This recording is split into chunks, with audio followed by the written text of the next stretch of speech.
Michael Jordan has a dislocated index finger in his right hand, and talking to him before the game, he said he has no feel in the shot, and the shots are flat, and that's why he doesn't, he's been handling a ball to try to get the feel back, and what he's done is changed his game a little bit. He is operating more in the paint as he did in college at North Carolina against smaller players. Got away from that because he had bigger teammates in the NBA, but he's gone back for a more inside game as of late while the dislocated finger is bothering him. Well, Dick, you can see just in his three-point shooting, he's only attempted 31 threes during the course of the year, and he's only shooting 19%.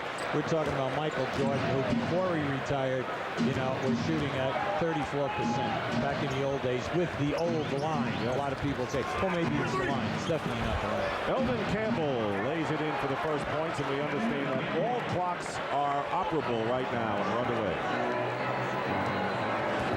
Luke Longley loses the ball to Robert Horry. Now there was a very soft full court trap, and there's your first turnover. And Nick Van Exel hits the three.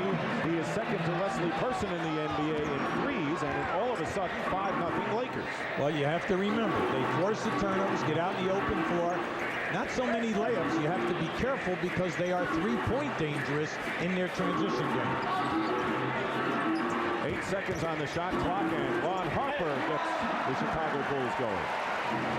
After a score, the Lakers push the ball very, very fast, and then look back, ball reversal. Anything can happen here. Eldon Campbell travels before the shot, no basket, and turns it over to the Bulls. This is the first meeting between these teams this year. They split last season.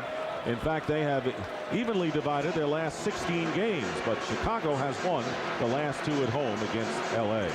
Teams that have trapped the Bulls have given them problems, whether it's full quarter court, three-quarter court, or half-court trapping. Harper posting up against Nick Van Exel, and all of a sudden Robert Horry comes in the picture. Dennis Rodman misses a layup, gets his own rebound, and a new clock. That was a beautiful pass by Harper. Longley now is defended by Horry. Kukoc will fire a three, and he'll hit. Tony Kukoc at 48% leading the NBA in three-point percentage. Well, he's definitely in a groove. He's shooting 48 from the field and 48 in threes. Pretty consistent as we have nearly 2 minutes gone by after a 19-minute delay because of a clock problem opening this game. 7 on the shot clock. Jordan guarding Eddie Jones gets a piece of it. Campbell with 2 on the shot clock, and we will have a foul on the arm as 1 second showing on the clock, and Michael Jordan committing the foul. Well, Eldon Campbell has many facets to his game.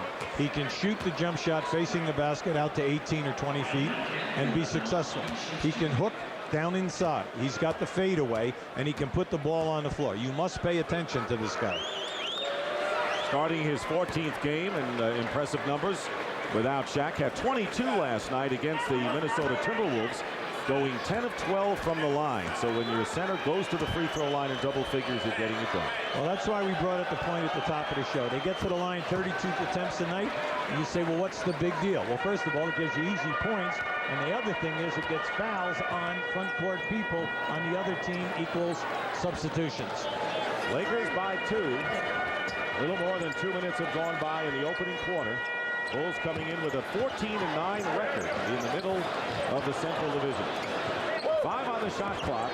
Jordan does not get a good pass from Longley. Has to fire it up and hits a three. Well, Longley will throw that one to him every time, right? Hey, so much for a bad finger. Hey, it was a line drive shot, I would have to say. Horry coming back, and he misses from beyond the arc. And Rodman with the rebound. Dennis Rodman back atop the rebounding lead in the NBA. Moving past Charles Barkley, who was in front. Longley working in against Eldon Campbell with a fall away, and he dropped through. Longley with his basket. Well, I like Longley's game this year. He's averaging right around 12 points a game. Only 3 Bulls in double figures. He, Kukoc, and Michael Jordan. He's come up big whenever Kukoc was up and down playing sporadic basketball early in the year. Eddie Jones with a good move against Jordan gets his own rebound, and inside Robert Horry finds Rick Fox. Fox has been an offensive demon as of late, but he misses from outside, and a flurry of perimeter shots in the early minutes. Well, the Lakers attempt 19 threes a game, so you know they're going to take them any time that you blink. Michael Jordan with a fall away, and a loose ball comes out to Ron Harper. 2.5 minutes have gone by. 3.5 actually, and a blocking foul called against Eddie Jones. Anytime you play the Lakers, if you can solve their half-court trapping, that stops them from getting out on the break. If you shoot and miss and crash the offensive board and keep the ball alive, you keep them out of fast break basketball. Oh, nice play. Screen and roll. Luke Longley misses the layup. He was wide open underneath on a perfect pass from Jordan. Luke's got to send that down with a dunk. That was very soft. Van Exel runs Harper into a screen, and a wild shot by Van Exel misses. Longley with the rebound, and here's Harper. Lakers are back defensively. Kukoc. Just like to wonder what he would have done in a Carolina blue uniform, right?